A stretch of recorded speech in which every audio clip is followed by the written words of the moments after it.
Sekarang patut kau rasakan dakwah yang seperti ini. Inilah medan seorang da'i menyeru jalan Allah. Wahai tubuh rapuh yang sakit-sakitan, kau terlalu dimanjakan. Kau harus merasakan juga dakwah yang seperti ini.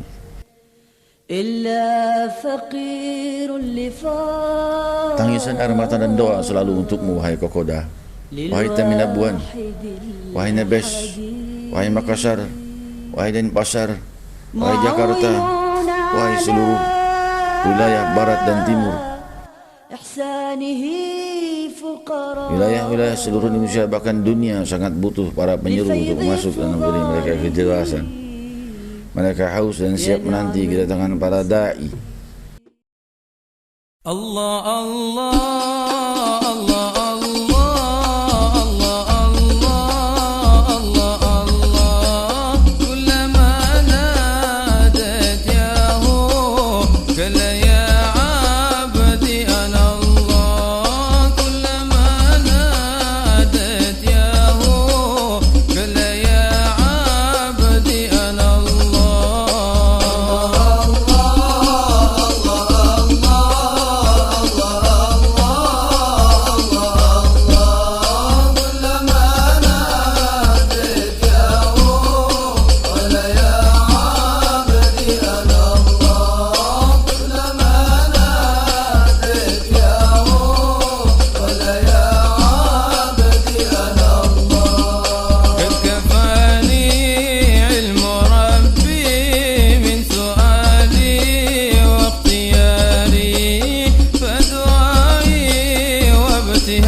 Perjalanan dakwah Kokoda, Irian Barat. Bismillahirrahmanirrahim. Wassalatu wassalamu ala sayyidil mursalin wa ala alihi wa sahbihi ajma'in. Assalamualaikum warahmatullahi wabarakatuh. Pukul 6.00 waktu Indonesia bagian Barat, Selasa 26 Januari 2010. Kami 4 personil, Munzir Al-Musawwar, Saiful Zahri, dan Bapak Hamidi Simanusi dan Muhammad Aini. Kami meninggalkan Bandara Soekarno-Hatta, Jakarta dengan penerbangan Garuda Air menuju Makassar, Ujung Pandang. Kami diantar oleh beberapa kru penyambutan khusus Divisi Majelis Rasulullah SAW dari para staf Bandara Soekarno-Hatta untuk diantarkan ke pintu pesawat dan memperlancar segala sesuatunya.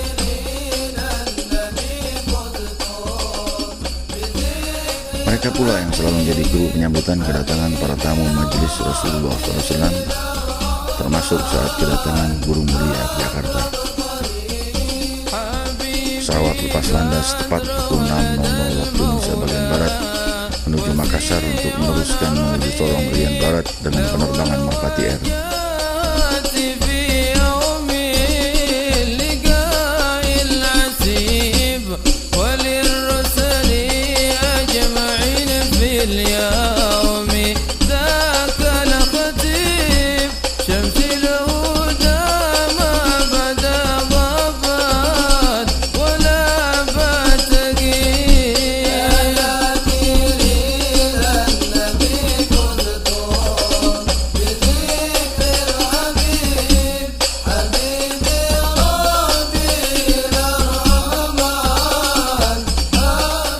Kami tiba tepat waktu the schedule, yaitu pukul 9.15 WITA waktu Indonesia bagian tengah, yaitu tepatnya pukul 8.15 waktu Indonesia bagian barat di Bandara Hasanuddin Makassar. Lalu kami segera berpindah ke pesawat Merpati Air dengan schedule keberangkatan pukul 9.35 WITA waktu Indonesia bagian tengah, bertepatan dengan 8.35 waktu Indonesia bagian barat. Perbedaan 1 jam antara waktu kita dan waktu Indonesia bagian tengah. Keberangkatan tepat waktu menuju Solo. Saya duduk di sebuah kursi bersebelahan dengan Bang Ipul Saiful Zahri. Lalu tiba-tiba seorang penumpang mengarahkan foto kepada saya dan memfoto sambil terburu-buru izin memfoto. Selepas itu saya tanyakan padanya, apakah ya wartawan? Ternyata bukan wartawan. Dan beliau, saya tidak berkenan menyebut namanya, saya tidak sempat minta izin untuk menampilkan nama beliau di laporan ini. Risau beliau tidak berkenan. Ia seorang karyawan di satu perusahaan penerbangan dan merupakan orang yang berada. Terbukti pengakuannya bahwa beliau ke Sorong adalah untuk tamasya memancing. Beliau pun dari Jakarta bersama temannya. Beliau sangat mengejutkan saya ketika saya tanya siapa diri beliau. Bapak setengah baik itu berkata, saya termasuk terjebak macet 1 jam di Pancoran Pasar Minggu saat majelis Ustadz berlangsung.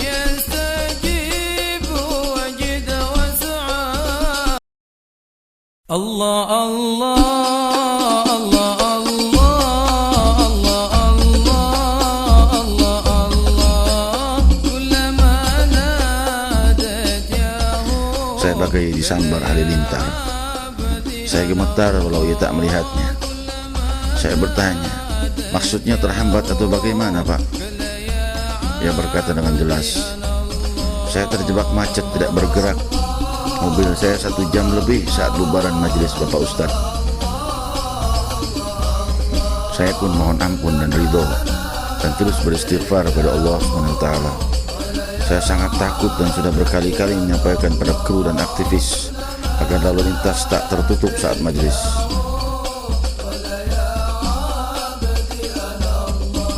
Sungguh itu dosa besar yang harus saya tanggung, dan berapa ratus orang yang akan memintai pertanggungan jawab di hari kiamat pada saya akan hal ini. Saya terus menjelaskan bahwa sungguh kami tak bermaksud demikian, namun saat bubaran memang masa tak tertampung. Saat majelis berlangsung pun Masjid Al-Munawwar tidak bisa menampung jamaah yang kini berjumlah sekitar 30.000 personil setiap malam Selasanya, dan terus bertambah.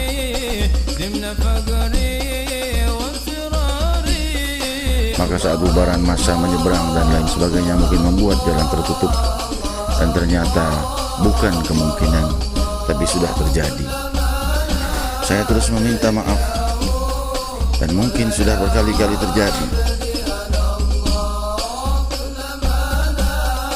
Dan ia pun dengan lapang dada memaafkan dan membuat kami semakin akrab.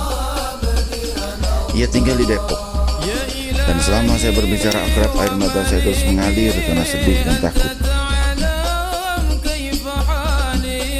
Bagaimana dengan ratusan orang lainnya yang saya tak sempat minta maaf padanya? Neraka bagi munzir pendosa ini. Saya berjanji pada diri saya dan padanya bahwa malam Selasa yang akan datang kami akan berusaha membenahi lalu lintas dengan sebaik mungkin, bersama personil dari Polda Metro Jaya dan Polres Jakarta Selatan dan Polsek setempat.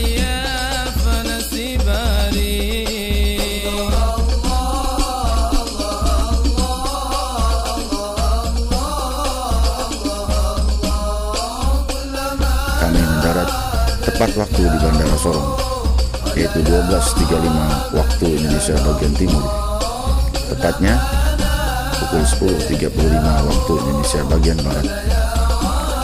Disambut oleh Kiai Haji Ahmad Bayhaqi yang sudah mendahului kami seminggu yang lalu. Kami kunjung ke rumah bapak seorang anggota DPRD yang almarhum ayah dan kakeknya membangun beberapa masjid di Sorong, dan ia meneruskan perjuangan mereka. Sekilas saya terhenyak mendengar keadaan keputusan banyak hal yang lebih cenderung berpihak pada non-muslim dalam beberapa keputusan dan kebijaksanaan yang diambil pemerintah setempat. Saya bertanya, apakah anggota DPRD setempat kebanyakan non-muslim? Dia menjawab, iya. Saya bertanya lagi, apakah muslimin minoritas di Sorong? Ia menjawab, tidak, bahkan mayoritas. Lalu kenapa anggota DPRD-nya kebanyakan non-muslim? Beliau menjawab sambil menunduk malu, saudara-saudara kita muslimin yang memilih mereka. Saya terhenyak kaget, air mata tak bisa tertahan lagi. Ingin rasanya saya menangis sekeras-kerasnya atas kejadian ini. Kami di jam makan siang di rumahnya. Ia menyiapkan mobil-mobilnya untuk menjemput dan mengantar kami. Semoga rahmat dan kebahagiaan selalu berlimpah padanya dan keluarga beliau. Amin. Dan kami meneruskan perjalanan ke Teminabuan, sekitar 200 km dari Sorong. Kami mengendarai mobil sewaan berupa Mitsubishi Ranger 4x4. Sopirnya adalah saudara asli. Ia polos dan baik. Pemuda itu sangat santun dan buat saya akrab dengannya. Ia asli Makassar yang bekerja sebagai sopir sewaan mobil di Sorong. Perjalanan kami makan waktu 6 jam karena kondisi jalan yang banyak rusak dan berkelok-kelok. Walau sebagian jalan sudah baik, namun sebagian masih dalam pembenahan. Namun jauh lebih baik kondisinya dibanding perjalanan saya 2 tahun yang lalu antara Manokwari Belitung.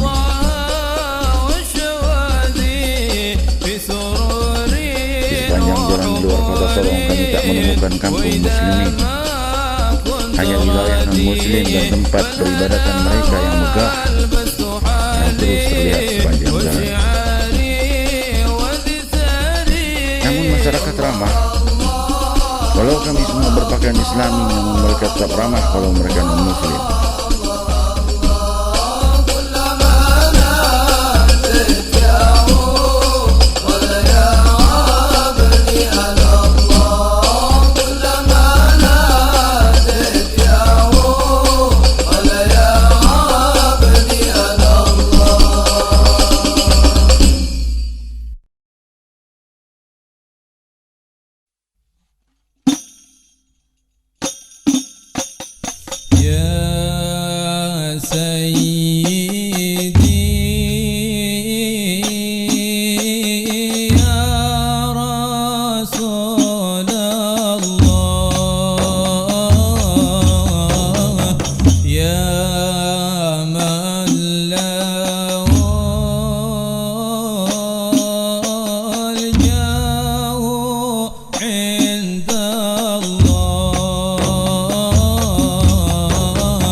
Perjalanan mobil kami berhenti.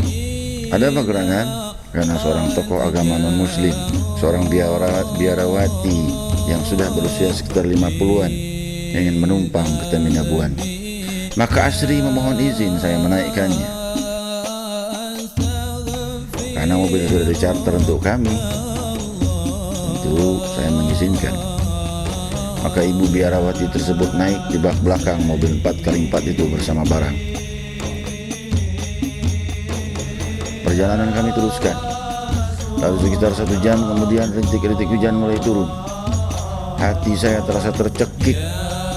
Sungguh kalau ia non-muslim, maka bagaimana ia seorang wanita yang usianya cukup tua duduk di bak terbuka di belakang dengan terpaan hujan. Ia seorang pemuka dan guru agama non-muslim. Ia tabah dan berdakwah membela agamanya dengan semangat juang yang luar biasa. Dari kampung ke kampung terus mengajar dengan sukarela, sepanjang hidupnya mengabdi pada agamanya. Sampai ia rela duduk di bak belakang mobil dalam keadaan hujan dan panas. Ia wanita, sudah cukup lanjut usia. Demikian tabahnya dai non muslim ini. Hati saya tercabik-cabik. Saya malu sekali. Pantas kalau wilayah ini riuh dan ramai dan sangat sukses dengan agama-agama non-muslim. Karena demikian gigihnya mereka di dalam mempertahankan dan memperjuangkan dan menyebarkan kepercayaan mereka. Hujan mulai deras. Saya tak tahan lagi dan memegang tangan Asri. Berhenti Asri, berhenti. Maka Asri menghentikan mobil. Saya katakan padanya, saya mau pindah ke belakang bak terbuka menggantikan posisi ibu itu. Biar ia naik di depan tempat saya duduk. Asri kaget dan marah. Tidak mungkin Habib. Tidak mungkin Habib turun pindah ke bak belakang. Habib sudah charter mobil saya. Ini hujan Habib. 3 personil yang bersama saya dan juga Kiai Haji Ahmad Baihaqi yang duduk di jok belakang saya bersama-sama turun untuk beramai-ramai pindah ke bak belakang. Saya merintahkan mereka tetap dalam posisinya. Cukup 1 orang yang menemani saya di bak belakang. Sudah ada 1 orang penjaga barang di belakang. Dan mereka pun sangat bersempit-sempit 4 orang di kursi belakang saya. Ibu itu tak mau pindah. Biarawati ini tetap memaksa duduk di tempatnya. Ia malu dan haru. Maka saya terus memaksanya pindah atau saya tak mau naik mobil. Maka ia pun pindah ke depan. Kiai Haji Ahmad Baihaqi bersama saya di belakang. Perjalanan berlangsung sebentar, maka mobil kami berhenti. Pak Ibu turun untuk meminta saya pindah ke tempatnya. Maka saya tetap tidak mau. Saya duduk dan mengatakan malas berdiri lagi. Ganti saja Kiai Haji Ahmad Baihaqi ke depan. Saya tidak mau pindah. Maka demikian bergantian beberapa waktu terus 4 personil bergantian pindah ke belakang. Dan saya tetap pada posisi saya tak mau pindah. Mereka saja yang bergantian.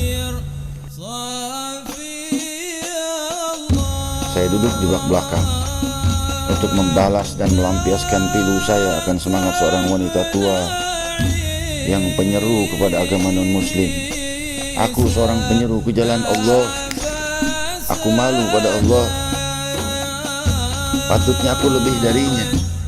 Patutnya aku berjalan kaki 200 km, bukan duduk di bak terbuka yang masih bisa santai. Hujan menerpa wajahku dan angin. Terakhir Asri berhenti dan turun dari mobil. Habib saja yang bawa mobil. Saya ingin gantikan posisi Habib. Saya menghardiknya sambil bercanda. Tetaplah pada posisimu menyupir Bang Asri.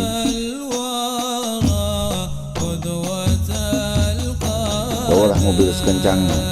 Saya sedang menikmati perjalanan ini. Asri tidak mau lihat saya senangkah. Dia pun menurut dan meneruskan perjalanan dengan sekencang-kencangnya. Mobil terhempas-hempas di jalan dan saya sering memegangi peci saya agar tidak tertiup angin. Derasnya hujan terus menerpa wajahnya. Terpaksa saya buka kacamata karena terus dibasahi hujan. Saya memakai jaket majelis Rasulullah SAW karena tidak tahan lagi menahan dinginnya angin.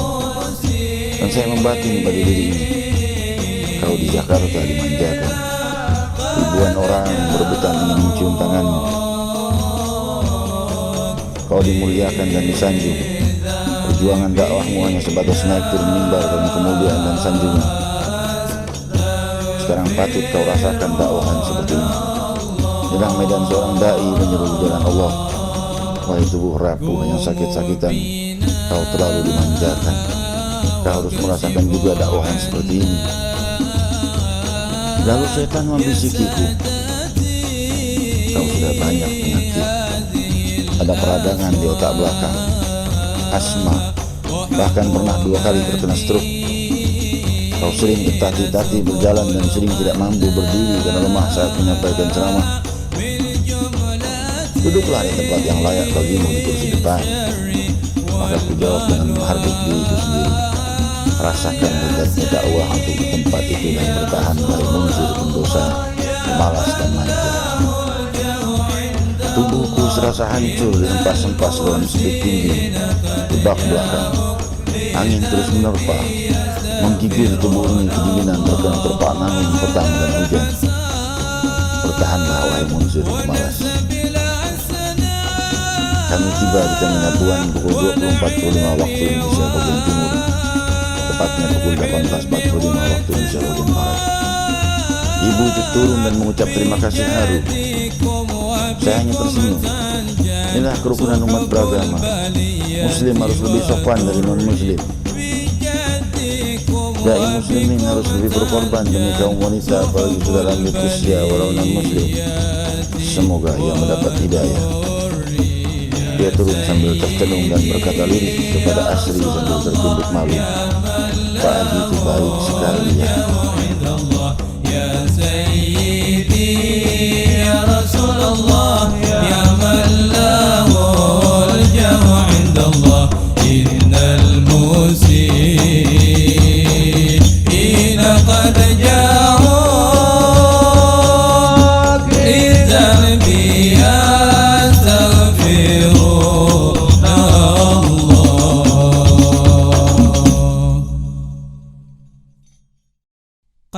Aku teringat riwayat Sayyidina Ali karramallahu wajhah tidak mau melewati seorang tua yang berjalan tertatih-tatih hingga ia terlambat menemui salat jamaah bersama Rasulullah SAW, dan Rasulullah SAW melamakan rukuknya. Selepas salat, para sahabat bertanya, wahai Rasulullah SAW, kau melamakan rukuk tidak seperti biasanya? Rasulullah SAW menjawab, bahuku ditahan oleh Jibril alaihissalam untuk tidak i'tidal demi menanti Ali bin Abi Thalib karramallahu wajhah hingga ia tiba dan masuk di shaf karena adab kesopanannya terhadap orang tua. Aku teringat pula akhlak Rasulullah SAW yang ketika seorang yang selalu memusuhi dakwah beliau SAW, yaitu tokoh Quraisy non-muslim, membuat jebakan untuk beliau SAW agar beliau SAW terpuruk dalam lubang,